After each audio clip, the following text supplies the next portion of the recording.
Laissez-moi deviner. Vous êtes chez vous, avec un gros tas de linge à plier, ou une pile de vaisselle sale à nettoyer après un gros repas du dimanche, ou toute une salle de bain à récurer, la poussière à faire. Ou alors vous êtes dans les transports, il est 8 heures du matin, le bus ou le métro est plein, vous n'avez pas la place de lire confortablement, et de toute façon vous n'avez pas les idées assez claires pour vous replonger dans votre ouvrage sur les HPI. Ou vous êtes à la plage, en juillet ou en août, nostalgique de l'IED. Ou alors vous êtes sous la couette, vous ne dormez pas, à cause de la pleine lune, du café de trop, ou d'un chapitre de l'ouvrage de psychologie du développement qui vous cause quelques nœuds au cerveau. Ou bien vous êtes en train de promener le chien autour d'un lac ou d'un pâté de maison, ou alors à la salle de sport, à tout donner sur le tapis de course. Peut-être plus simplement à votre bureau, chez vous, au calme. Vous avez réussi par miracle à dégager quelques heures dans votre emploi du temps pour travailler votre cours de statistique. Mais d'un coup, la motivation manque, et vous auriez bien besoin de vous sentir entouré et de papoter comme vous pourriez le faire à la buvette de la fac ou au café du coin avec vos camarades de promo. C'est le moment rêvé pour un épisode de Radio IED, le podcast des étudiantes et étudiants en psychologie de l'Université Paris 8. Le but ici est de sortir du cadre quelque peu anxiogène des cours et des partiels et d'aller à la rencontre de l'un ou l'une d'entre nous. Dans ce premier épisode, enregistré le 10 juin 2026, je rencontre Florestan, qui nous fait l'amabilité de se porter volontaire pour ouvrir une série de conversations qui, je l'espère, seront nombreuses. Florestan nous ouvre les portes de sa vie professionnelle et des convictions qui ont façonné sa décision de s'inscrire en fac de psycho à l'IED. Il nous parle ainsi de sa double casquette de musicien et d'enseignant, de ses méthodes de travail et de ses projets à venir. Je vous souhaite à toutes et à tous une excellente écoute.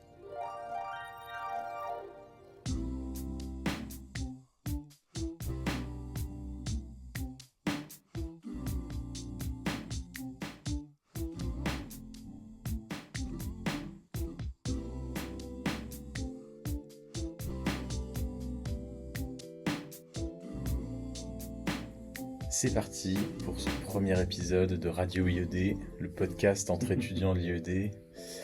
Aujourd'hui, premier invité Florestan. Merci beaucoup d'ouvrir le bal. Avec plaisir. Alors l'idée de ce podcast, c'est vraiment d'avoir des conversations un petit peu moins formelles que dans le cadre de pures discussions autour du contenu des cours. De faire en sorte qu'on puisse se connaître un peu plus et de compenser cette distance qu'il y a propre à notre cursus. Donc, il y a plusieurs catégories de questions, certaines sur toi, d'autres sur ton rapport particulier à l'IED, et puis plus généralement ton rapport à la psycho, à ce futur métier, si tout se passe bien, à ce que tu veux en faire, à la façon dont tu le perçois aujourd'hui aussi. Et l'idée étant de laisser une conversation se dérouler spontanément, librement, si ça prend. Mais voilà, il y a quelques questions de référence auxquelles je me référerai donc, si besoin. Alors, peut-être tout simplement une première question sur ce qui t'a amené à prendre cette décision de t'inscrire à l'IED. Est-ce que ça a été une décision rapide, évidente? Est-ce que tu l'as mûrement réfléchi? C'est plutôt la deuxième option. Moi, c'était une option, une réflexion qui a duré quelques mois quand même, qui a été précédée notamment de réflexions dans un stade de vie où j'avais des difficultés à me définir moi par mon premier métier, parce qu'à la base, moi, je suis musicien. Et je m'étais retrouvé à pas savoir quoi faire de mes journées quand je travaillais pas. Et c'est là qu'est venue l'idée, mais moi, la psycho, ça m'a fait beaucoup de bien par la thérapie, etc. J'aimerais partager ça.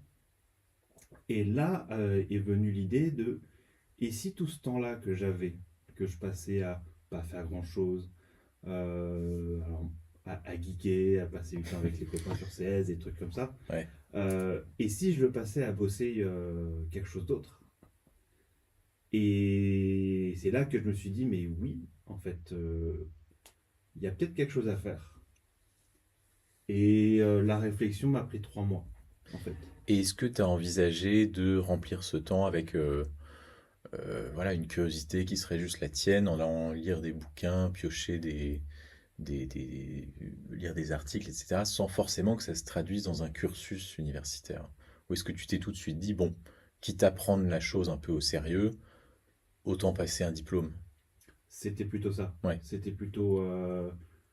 Je voulais pas juste me lancer dans des lectures d'articles avec aucune débouchée. Hmm. Je voulais en faire quelque chose en fait de cet investissement. Euh, et c'est là où j'ai appris qu'il y avait cette formation IED qui existait. Ouais. Je me suis informé, j'ai pris conseil autour de ma famille, de mes amis, de ma psychothérapeute. Et tous m'ont dit c'est une bonne idée. C'est une bonne idée de si ça te tente, pourquoi pas, vas-y en fait. Ouais. Et ça s'est passé un peu comme ça. C'est-à-dire, j'ai pas du tout réfléchi à quels étaient les cursus qui étaient disponibles. Hmm. Moi, ce que je savais, c'est que il me fallait quelque chose en distanciel où je puisse faire ça, je puisse travailler un petit peu à ma sauce Ouais. et où je puisse garder mon métier de musicien en même temps. Ok. Et est-ce que tu as réussi à t'inscrire facilement? Ça s'est passé Très comme sur des facilement, roulettes? très très facilement. Ouais. J'ai pas du tout eu la même sensation qu'ont eu certains qui se sont, j'ai appris, qui ont postulé plusieurs fois. Moi, j'ai postulé une fois, j'ai trouvé tant bien que mal mon relevé de notes du bac. La petite aventure Voilà. archéologique. J'ai aussi fait une lettre de motivation, j'espère, qui était assez robuste Ouais. et qui détaillait notamment aussi mes raisons pour lesquelles je faisais ce cursus. Et faut croire que ça a plu. Ouais. Et tu t'étais pas inscrit par sécurité dans d'autres cursus à Du tout. distance? Du Ouais. tout. Bah c'est voilà, c'est un pari que je pense qu'on a été nombreux et nombreuses à faire sans vraiment une connaissance des conditions d'accès aussi. Je sais que ça a changé d'une année sur l'autre, Mm. qu'il y a eu des années de premier arrivé, premier servi. Nous, ils ont regardé le dossier d'assez près, je crois, pour la sélection. Bon. Alors c'est certain que dans mon cas, comme j'étais sûr que je voulais postuler pour ça, dès les premiers jours où Hmm. l'inscription était ouverte, j'ai tout envoyé en fait. Ouais. C'est Ouais, un ouais. peu comme ça que je fonctionne quand je veux quelque chose, Ouais. j'attends pas 3 semaines. Mais je croyais aussi que c'était le système du premier arrivé, premier servi. Je pense qu'on a été un certain nombre à être au taquet le jour J. C'est ça. Et est-ce que tu en as parlé aux gens avec qui tu travaillais, avec qui tu travailles encore aujourd'hui, de cette reconversion, ou en tout cas de cette autre voie que tu étais en train Au d'emprunter? début, non. Non? Au début, non, je gardais ça pour moi. Ouais. Euh, Parce que dans mon milieu, il faut un petit peu séparer les relations. Et en tout cas les sujets desquels on parle. Hmm. Parce que j'en discutais avec une autre amie qui fait la formation en même temps que nous. Dans le milieu de la musique classique, dès qu'on dit qu'on commence à faire autre chose, certaines personnes se disent ah mais du coup il arrête. Hmm. Donc je suis resté discret vis-à-vis de ça. C'était seulement mes proches qui savaient. Ok. Maintenant, que j'ai commencé cette formation, oui, j'en ai parlé autour de moi et j'ai trouvé énormément de soutien en fait. D'accord. Énormément de soutien, de gens qui trouvent ça passionnant, qui, comment dire, qui voient le bonus que ça peut apporter à ma pratique. Et qui sont pas forcément en train de te lancer des petites piques en disant, bon, bah, voilà, tu arrêtes ce premier métier, la musique classique. J'en ai eu, T'as eu quand même J'en ai eu, ce à quoi ma réponse était déjà toute prête, Hmm. c'est que moi, mon objectif à la suite, c'est de rester musicien, c'est d'avoir un pied dans les deux domaines, D'accord. parce que ça, c'est notamment, ça fait partie des réflexions que j'ai eues quand je me suis décidé, c'est que c'est pas parce que je fais psycho que je vais arrêter la musique. D'accord. Les deux font maintenant partie intégrante de ce que je veux faire, et pour moi, il y a un monde certain dans lequel je peux allier les deux dans ma pratique Hmm. quotidienne, en fait. Et est-ce que ton avis là-dessus ou ton intention a changé en cours d'année à l'IED? Ou est-ce que dès le départ, tu t'es dit, voilà, je maintiendrai mon activité de musicien quoi qu'il arrive? Dès le départ, je voulais maintenir cette activité. La seule variante là-dedans, c'était mon activité de professeur. Ok. Parce Donc, que, décris-nous peut-être un peu comment tu composes ta vie professionnelle actuellement. alors, actuellement, j'ai une vie d'intermittent. C'est-à-dire que comment ça fonctionne, on m'appelle de temps en temps pour aller travailler avec tel ou tel organisme. Ouais, Moi, je travaille régulièrement avec des orchestres. Et quand c'est le cas, je vais sur le lieu de travail et je reste quelques jours et parfois quelques semaines quand c'est une production d'opéra et je joue avec cet orchestre. Entre les temps de répétition, je n'ai entre guillemets rien à faire. Donc c'est pour ça que dans mon organisation, je vais travailler la psycho. hmm, Mais sinon, entre ces contrats qui sont à durée déterminée, je ne fais rien.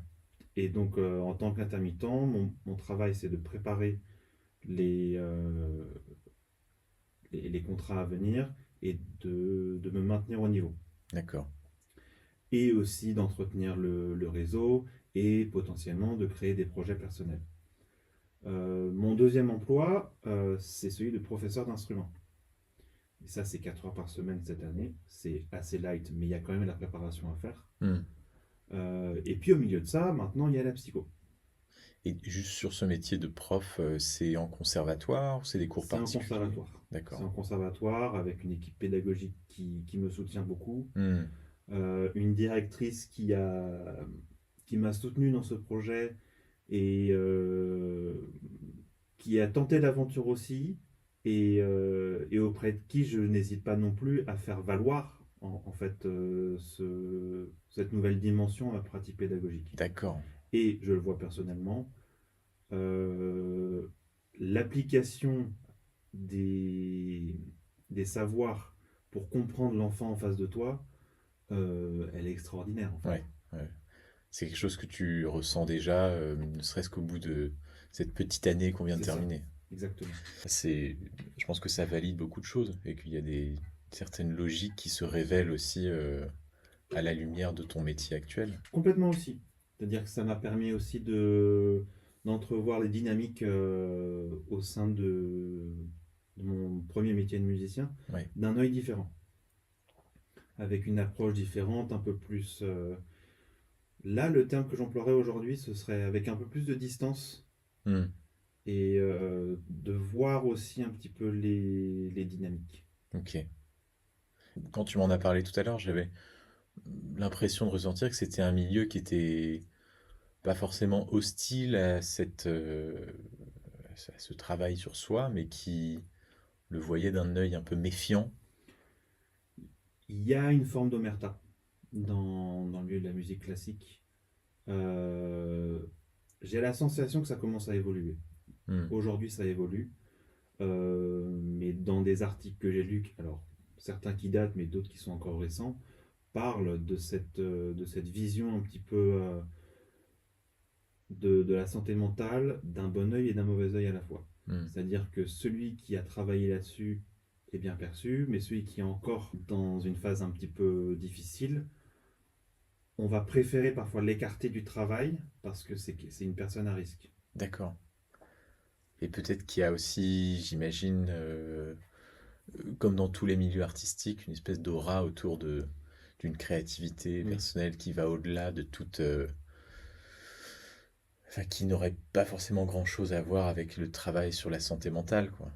Mais j'ai l'impression qu'il y a parfois dans les milieux artistiques l'idée que on travaille par une espèce d'intuition, d'instinct, de génie, et que le fait d'avoir à mettre tout ça au clair auprès d'un thérapeute, ben tu penses que ça peut démystifier un peu. voilà. Je sais pas si c'est ce que tu as ressenti aussi, ou si c'est Alors, le sous-entendu. moi, ce que je ressens aussi beaucoup, c'est que dans le milieu professionnel, en tout cas celui que je connais pas tous les musiciens classiques non plus, euh, les gens sont quand même assez particuliers. Hmm, Il faut beaucoup d'ego pour arriver à ce point-là. Il faut beaucoup de sensibilité à la fois, et parfois ces choses rentrent en clash. hmm. Parce que quand on met quelques gros égos dans un seul et même groupe, il peut y avoir des frictions avec des concours de qui est le meilleur, Ouais, notamment en France, c'est un peu spécifique à la France ce que je veux dire, mais il y a une certaine culture de la réussite personnelle et d'une pédagogie centrée sur le travail soliste, d'accord. avec un petit peu moins d'emphase sur le travail de groupe. Même dans le cadre d'un orchestre, cet esprit de corps, il est un peu secondaire. Oui, et j'entends souvent par des collègues, il y a moins cette cohésion de groupe qu'il peut y avoir dans d'autres écoles, comme une Hmm, école allemande ou anglo-saxonne en fait. d'accord. Euh, et quand je parlais de cette difficulté de faire face aux problèmes psychologiques, Hmm, j'ai des exemples très concrets de personnes que je connais qui ont été sorties d'un grand conservatoire et qui ont pas forcément bénéficié d'un soutien psychologique suffisant pour faire face à la difficulté. Je prends un exemple par exemple, de sortir de chez soi, sortir de chez ses parents, aller dans la capitale, hmm, alors qu'on vient d'un petit village, et faire face à tout un milieu qui change complètement d'un conservatoire de région, ouais. plus les pressions qui sont mises sur les élèves pour réussir. Hmm, Parce que on nous, encore aujourd'hui, selon certains professeurs, certaines pédagogies, il y a un objectif bien déterminé une fois qu'on arrive au conservatoire. C'est l'objectif d'obtenir un poste, etc., d'obtenir un travail, euh, tandis que d'autres approches pourraient nous dire, mais en réalité, on fait des musiciens, on fait des artistes. ouais, ouais.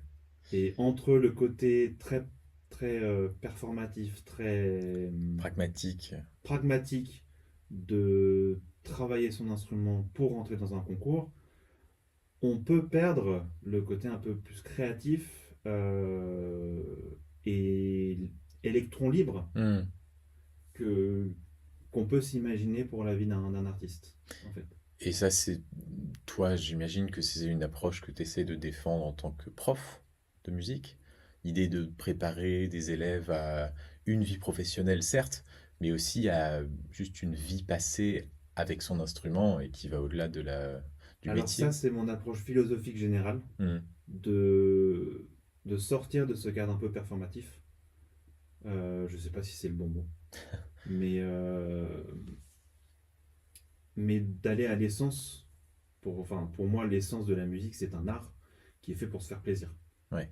Alors aujourd'hui, en tant que professeur, je travaille qu'avec des petits élèves, mais notamment un élève qui a un profil extrêmement particulier, qui a des troubles, qui a, je crois, c'est certain qu'il a un handicap mental.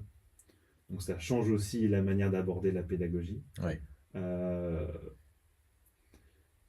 mais pour en revenir à ce que je disais,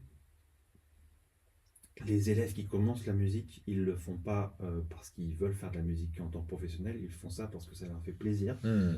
parce qu'ils aiment faire ça et qu'ils ont un bon rapport avec le professeur. D'accord. D'expérience, c'est comme ça que ça marche.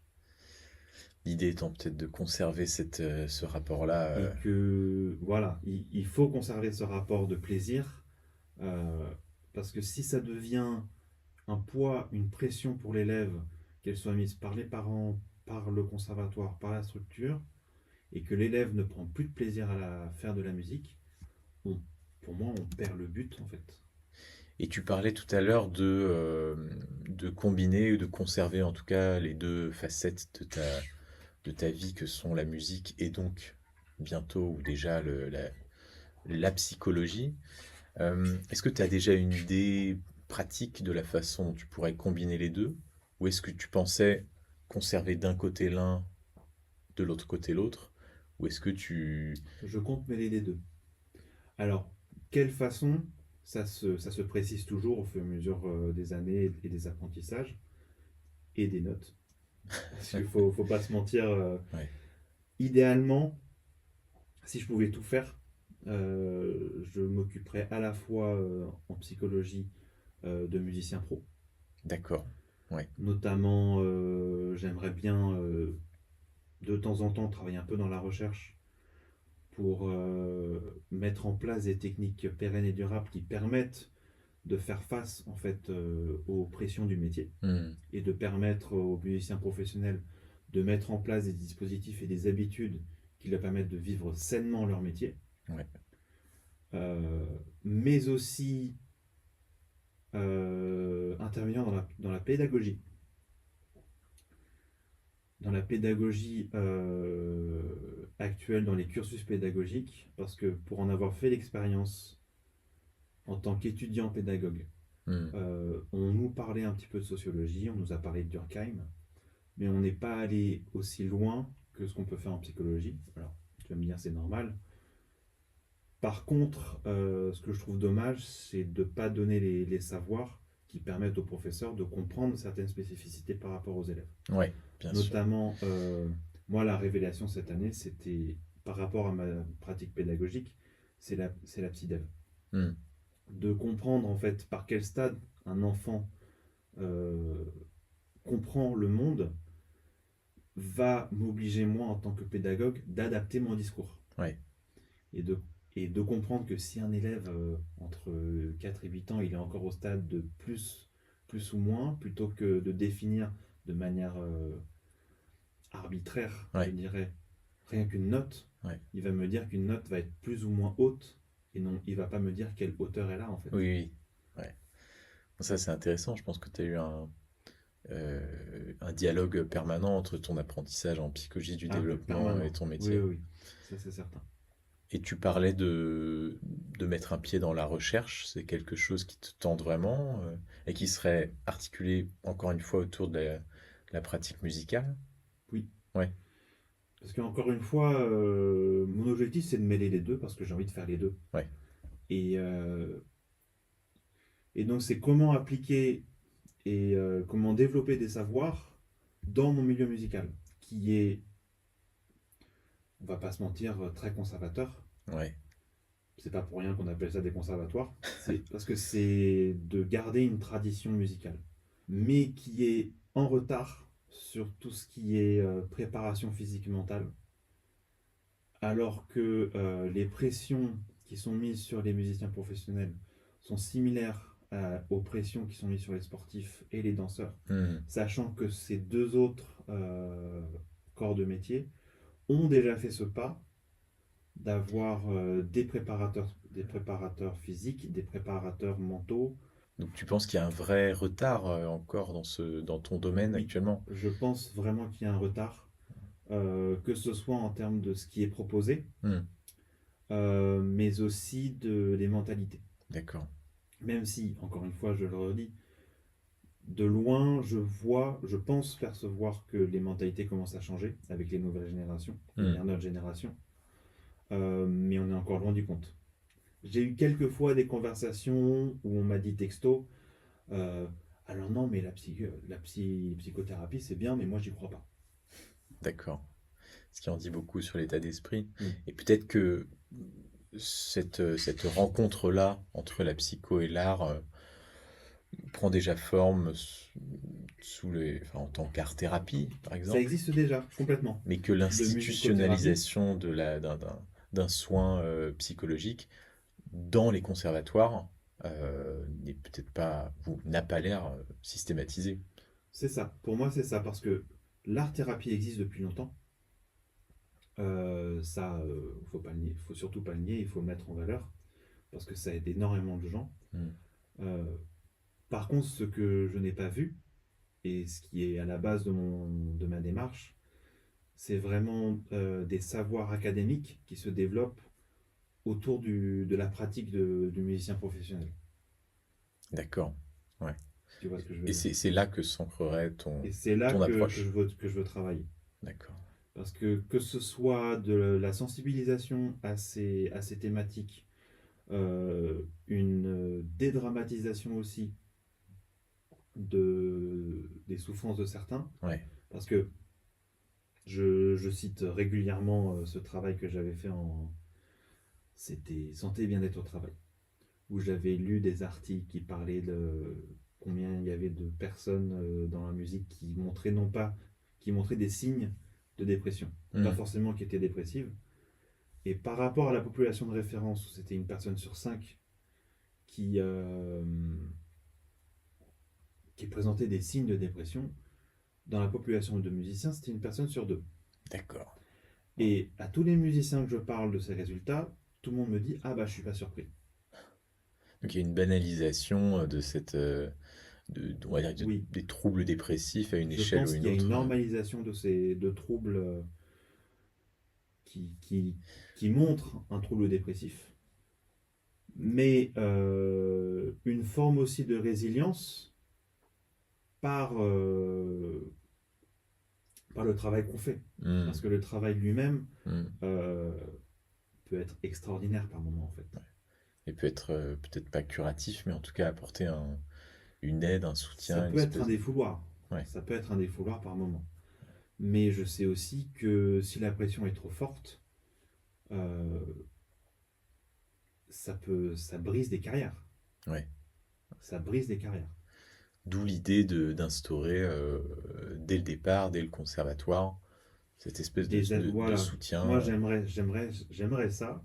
C'est sensibiliser les nouvelles générations et les professeurs pour mettre en place des habitudes saines de travail dans la musique.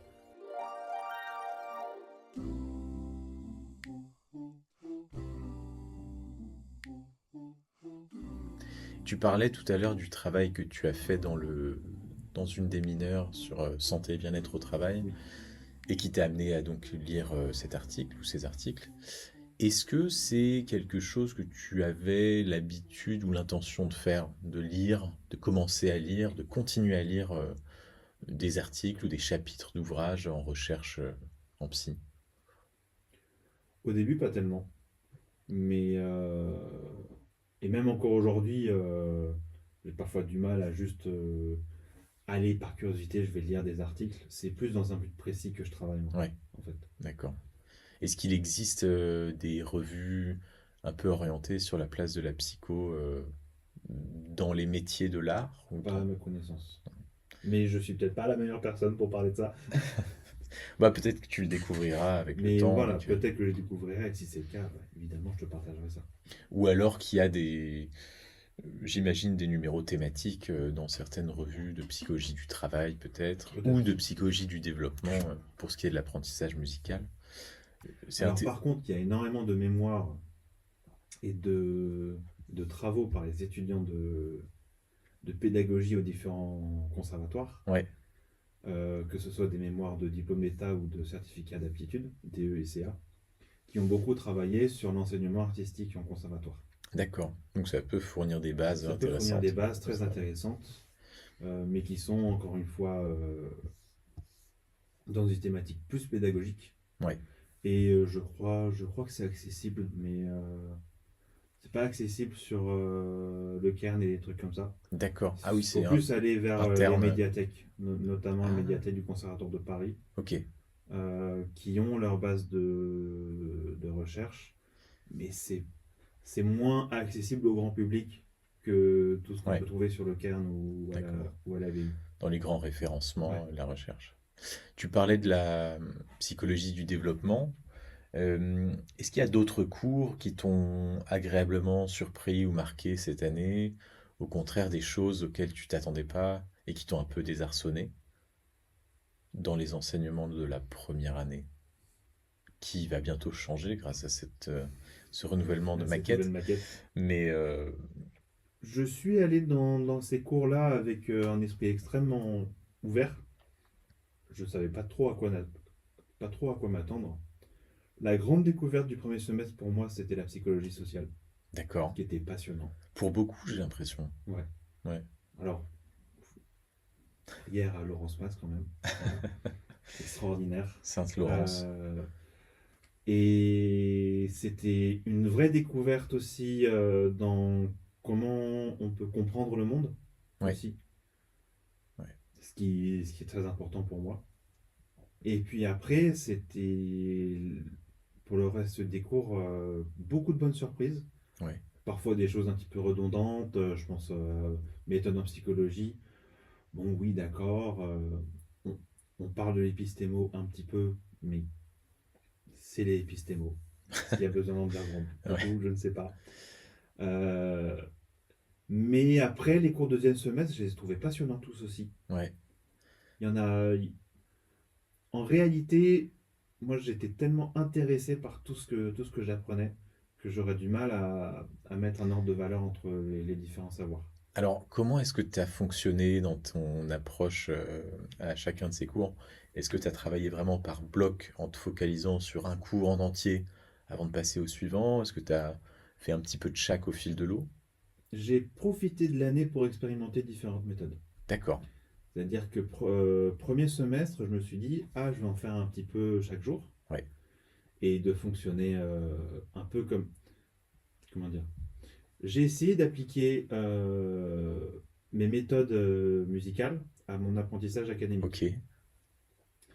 Et au début, premier semestre, je me suis dit, allez, je vais tout voir un petit peu semaine après semaine pour travailler tout un petit peu au même rythme et voir où est-ce que ça m'amène. J'avais tenté de faire des fiches, j'avais tenté de faire des fiches mémotechniques. J'ai pas travaillé les deux. Donc j'ai compris que cette méthode-là, Ouais. même si elle a apporté quelques fruits, n'était pas forcément la plus optimale. Tandis qu'au deuxième semestre, j'ai fait par bloc. Ok. J'ai travaillé les grandes matières d'abord. J'ai tout lu. J'ai marqué tout ce qui était important. Et après, quand le temps était arrivé, j'ai fait les mineurs le plus rapidement possible Ouais. pour avoir le temps. Parce que moi, j'aime bien travailler quelque chose, laisser le temps de, d'une maturation. Je dis aujourd'hui que j'aime bien oublier ce que j'apprends. Ouais. Parce que ça me permet de revenir dessus petit à petit, me dire, ah mais oui, il y avait ça qui était intéressant aussi, il y a ça que j'ai oublié. Ouais. Et même chose pour les devoirs, j'hésitais pas à écrire un premier draft, un premier brouillon, pardon, et y revenir plusieurs fois pour une fois me dire, alors là c'est bien, c'est bon, je peux l'envoyer, et de le faire relire, évidemment. Je conseille à tout le monde de faire relire ses devoirs par des camarades. Euh, et vraiment, c'était une année où j'ai tenté. J'ai tenté des méthodes Mhm. et j'ai vu ce qui a marché, ce qui n'a pas marché.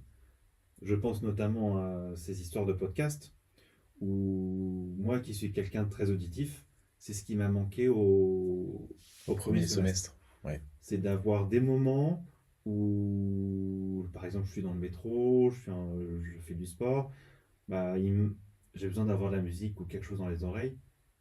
Et c'est pour ça qu'en janvier, je me suis dit, pourquoi pas des podcasts en fait. Bien sûr. Et,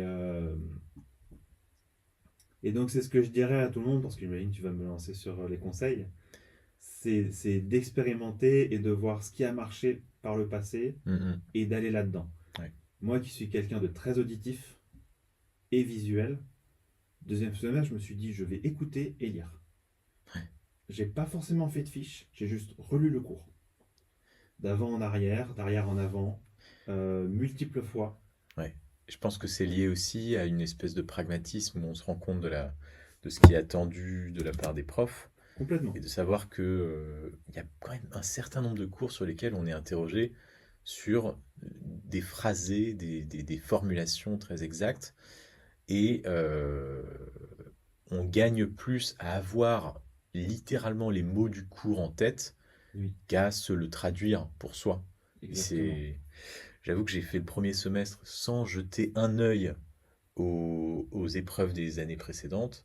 Et j'ai été surpris. Ah bon, bah ça c'est un QCM. Et je me suis tout de suite dit en janvier, mais il faut que je travaille en fonction de la forme finale de l'examen. Donc C'est il y a ça. voilà, forcément un côté un peu plus pragmatique à développer. Et puis, comme tu dis, si on veut être pragmatique, si les QCM, tu as une formulation du cours, il y a juste à la reconnaître en fait. Voilà, Et voilà. que, encore une fois, pour aller dans la comparaison avec le travail musical, Hmm. il n'y a rien de mieux que la partition pour travailler la musique. Ouais, c'est clair. Et c'est vraiment comme ça que j'abordais mes cours. Je les voyais comme une partition de musique. Hmm. Et, et là où au premier semestre, je me suis dit, je vais tout lire, euh, c'est-à-dire comme voir tout le programme d'un concert ou d'un concours petit à petit, Ouais. Au deuxième semestre, je me suis dit, je vais tout lire d'un coup, comme un déchiffrage. Un déchiffrage, c'est quand on lit la partition du début à la fin pour la première fois. C'est de repérer quels vont être les passages qui vont être plus ou moins difficiles. Et une fois que ce déchiffrage est fait, de repasser plusieurs fois sur les passages difficiles, enfin, c'est-à-dire en plus régulièrement que les passages qui sont plus compris, on Voilà, va dire. ouais. Est-ce que tu as été un lecteur assidu des conversations sur WhatsApp autour des difficultés propres à chaque cours? Alors j'ai vite mis en sourdine, notamment pour ma santé, pour pas avoir 1000 notifications par jour. Bien sûr. Par contre, oui, je lisais régulièrement, je me mettais au courant. Ouais, Maintenant, le fait de pas être tout le temps, je pouvais pas être au au taquet pour quotidien, répondre ouais. à ceux et celles qui en avaient besoin. Mais, euh, mais c'est certain que j'ai pas hésité à mettre mon grain de sel de Oui. temps en temps. Alors, je pense personnellement que le fait d'entrer déjà en contact avec d'autres gens qui se posent les mêmes questions que soi, c'est très précieux. Moi, j'étais en sous-marin total au premier semestre, je savais même pas qu'il y avait des groupes WhatsApp. Le deuxième a été beaucoup plus facile pour ça aussi, je Mm. pense. Et surtout, via, via l'humour. Je trouve que c'est... Oui, clairement. Évidemment, il y a des limites à tenir. On peut pas se mettre à ricaner pendant 50 échanges sur le groupe dédié à tel cours. Mais bon, il y a certains moments où il y a un bon mot, une formule Oui. un peu, mais qui est très pertinente et Et qui ça, fait qu'on se c'est retient. certain que tout moyen est bon pour y arriver. Ouais. Et s'il faut, comme je l'ai fait, déblatérer pendant 50 minutes sur une quiche Lorraine pendant un cours d'ergonomie, il faut le faire en fait. Moi, je me souviens de la SERP aussi, dans ton enregistrement du cours Je d'ergonomie. sais plus ce que j'ai sorti. C'était un des organismes fondés par le plat, me semble-t-il. La SERP, la Société d'ergonomie. Enfin bref, Peut-être. j'ai déjà oublié. Quelle honte, ça fait 2 mois depuis le partiel. Non, Mais c'est ça va normal. revenir. Mais je me souviens de me promener, de promener mon chien en écoutant ça et d'avoir l'image de Panoramix et de retenir ça, bah voilà, C'est parfaitement pour ça. le lendemain. Et l'humour est un moyen extrêmement efficace pour se rappeler des choses. Ouais, Et effectivement, rire des cours permet de s'en rappeler mieux. Et puis, comme tu parlais, c'est aussi l'effet communauté, de ne pas se sentir seul. ouais. J'ai une chance phénoménale de rencontrer des gens formidables par cette formation, que ce soit en présentiel Mhm. et aussi en distanciel, Ouais, notamment mes deux camarades Mathilde et Clémentine, où on travaille sur notre propre serveur Discord, on d'accord. travaille avec les mêmes heures, Ok. et ça c'était très, très important pour se sentir qu'on n'est pas tout seul là-dedans en Hmm. fait. Ouais, D'avoir c'est des camarades avec qui on peut travailler, on peut avancer ensemble. Et c'est ce que je dirais, vous n'êtes pas seul. Il y a plein de gens qui sont là pour vous aider, que ce soit vos proches et aussi bah, les camarades bien en sûr. fait. Et Bien sûr. il y a plein de moyens possibles pour travailler ensemble. Ouais. Et ce podcast qui doit servir aussi à aller parler à des personnes qui sont pas à Paris ou en France. Techniquement, un jour, ce sera possible, bientôt, je l'espère. Euh, Google Teams peut-être. Google Teams, par exemple, il faut arriver à enregistrer le son nativement, mais ça va le faire, ça existe. Euh, J'avais une question un petit peu particulière par rapport à l'IED. À tes yeux, qu'est-ce qui pourrait être franchement amélioré à l'IED? De la part des profs, de la part de l'administration, entre nous aussi, qu'est-ce que de la part des étudiants on pourrait faire pour améliorer l'expérience qu'est être étudiant à l'IED? Euh, Là, ce qui me vient en premier dans l'esprit, c'est ce sentiment de communauté. Hmm, J'ai vu trop de gens qui se sentaient un petit peu seuls, un petit peu découragés par moments. J'ai vu souvent des messages de ah, je suis paumé, je sais pas trop comment faire. hmm. Euh, Est-ce que tu penses que l'IED ou Paris 8 devrait prévoir dès la L1 des moments, ne serait-ce qu'un moment de rencontre en début d'année, pour juste poser quelques visages, quelques repères, matérialiser un peu tout ça? Ou est-ce que, bon, c'est pas le boulot de Paris 8 qui fait ça justement à distance? Alors, on peut argumenter que c'est pas le boulot de Paris 8. Maintenant, je pense que ça leur coûterait pas grand-chose de mettre le lien du Discord, par exemple. Hmm, ouais, c'est vrai. C'est pas officiel, donc à voir si c'est possible ou pas. Mais je pense juste à une section dans le Moodle, initiative des étudiants, C'est vrai. où en fait on met le lien du Discord, Ouais. et à partir de là, on a accès à tout le Discord.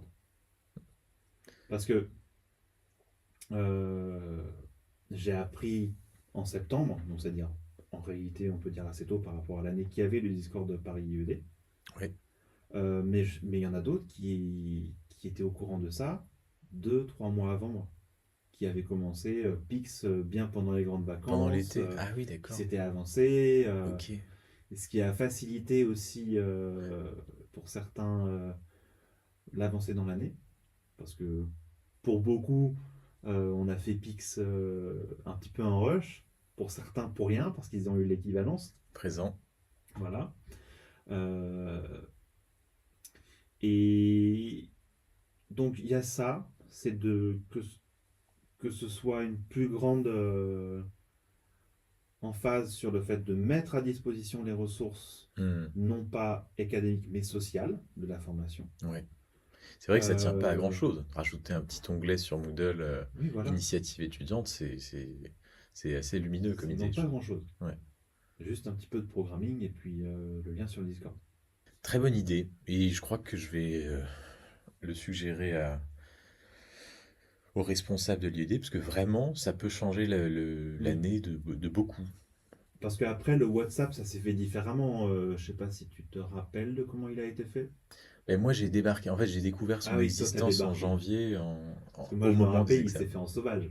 Ah oui, Il s'est fait en sauvage sur la réunion de première année, d'accord. où d'un coup, je sais plus qui, je crois que c'est Nassima qui a lancé l'initiative. Ah, je vais faire un groupe WhatsApp, et puis il y a eu 200 messages de gens qui balançaient leur numéro de téléphone, en fait. D'accord. Ok. Donc c'est elle qui a dû assumer tout ça, Oui, créer le c'était truc. la jungle, en fait.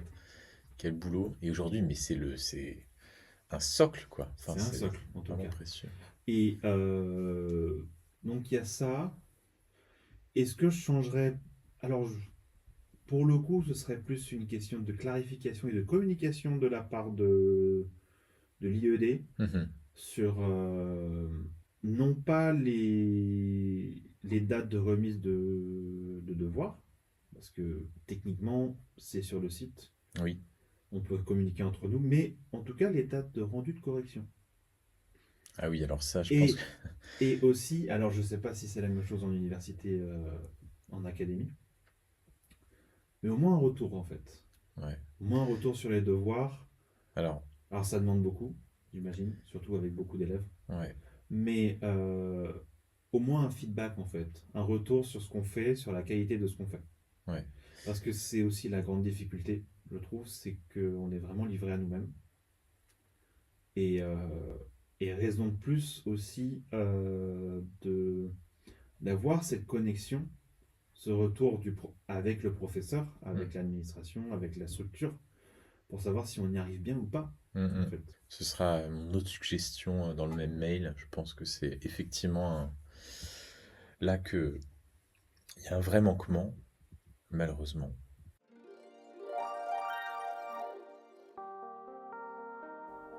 C'est ici, assez abruptement, que se termine ce premier épisode. La faute à un caprice du microphone ou de l'ordinateur, qui n'ont pas voulu enregistrer les dernières minutes de notre conversation. C'est dommage, elle contenait un échange assez croustillant, format question-réponse, du tac au tac, dans lequel on apprenait notamment que Florestan emporterait les variations Goldberg sur une île déserte, et qu'il avait un faible pour donjons et dragons. Un immense merci, malgré ça, à Florestan pour son temps et de s'être prêté au jeu. J'espère que ce premier épisode vous a plu et j'attends bien sûr vos propositions pour de prochains enregistrements. À bientôt!